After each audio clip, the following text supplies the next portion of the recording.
The lost period of time had occurred 2 years prior, in September 1961. Barney and Betty Hill were driving home from a vacation in Canada, passing through the White Mountains on their way back to New Hampshire. The couple had run out of cash and were therefore driving straight through the night with only the moon illuminating a highway completely empty but for their car. Betty had noticed that there was a particularly bright star, perhaps a planet in the sky that night, but she was slightly startled when she noticed another star or planet appear as they continued on their way. At first Betty said nothing, but soon she began to observe that the bright object appeared to be getting bigger and that it appeared to be following their car, changing its course in an erratic manner. After she alerted her husband to the strange phenomenon, he attempted to brush it off as a satellite or plane that had veered off course. However, he too began to get nervous as the object got closer and closer, and he realized that it was almost completely silent.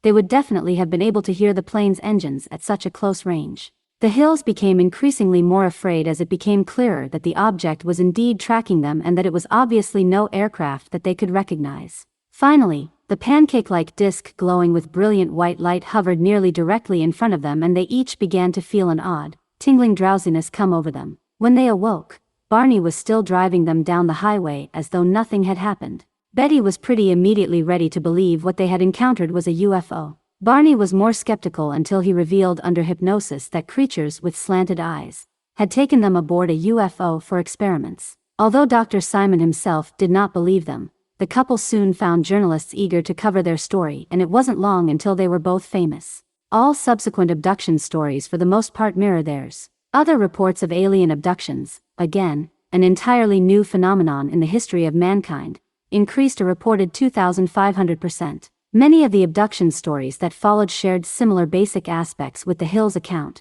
a recollection of bright lights, a loss of memory, and mysterious physical feelings after.